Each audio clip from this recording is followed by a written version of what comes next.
Hello, welcome back to my YouTube channel. ഇന്നൊരു മടി പിടിച്ച ദിവസമാണ് കേട്ടോ. അതുകൊണ്ട് ഇന്നത്തെ ബ്രേക്ക്ഫാസ്റ്റ് വളരെ സിമ്പിളാക്കി പെട്ടെന്ന് തന്നെ റെഡിയാക്കാൻ പറ്റുന്ന ആണ് ചെയ്യുന്നത്.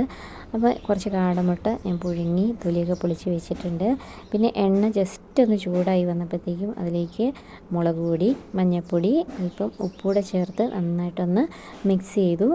എണ്ണ നന്നായിട്ടൊന്ന് ചൂടായി വരാൻ തുടങ്ങിയപ്പോഴത്തേക്കും കാടമുട്ട ആഡ് ചെയ്തിട്ട് നന്നായിട്ടൊന്ന് മിക്സ് ചെയ്ത് കൊടുത്തു കേട്ടോ. ഒരു 2 മിനിറ്റ് നേരത്തേന് ഒന്ന് മിക്സാക്കി കൊടുക്കുക. അത്രയേ ഉള്ളൂ. നമ്മുടെ കാടമുട്ട ഫ്രൈ ഇവിടെ റെഡിയാണ്. ഇത് ഒരിച്ചിരി എണ്ണ കൂടിപ്പോയി തോന്നുന്നു കേട്ടോ. ഇല്ലെങ്കിൽ ഒന്നോടെ അതിലേക്ക് പിടിച്ചിങ്ങനെ ഇരിക്കും. പിന്നെ നിങ്ങൾക്ക് കുറച്ചുകൂടെയൊക്കെ ഒന്ന് അതിലേക്ക് മസാല പിടിക്കണമെന്നുണ്ടെങ്കിൽ കാടമുട്ടയിൽ ചെറുതായിട്ടൊന്ന് ഫോർക്ക് കൊണ്ടൊന്ന് ചെറുതായിട്ടൊന്ന് കുത്തി കൊടുക്കുകയോ അല്ലെങ്കിൽ ചെറുതായിട്ടൊന്ന് വരഞ്ഞു കൊടുക്കുകയോ ചെയ്താൽ മതി. ഇത് താമരശ്ശേരി നമ്മൾ ഇങ്ങോട്ട് പോകൂലേ, ചുരം കയറൂലേ, ആ ചുരം കയറുന്ന ടൈമിൽ, വയനാട്ടിൽ പോകുന്ന ടൈമിൽ എല്ലായിടത്തും ഈ സാധനം വെച്ചിട്ടുണ്ട് കേട്ടോ. കാടമുട്ട ഇതുപോലെ മുളകിട്ടിട്ട് വെച്ചിട്ടുണ്ടാവും.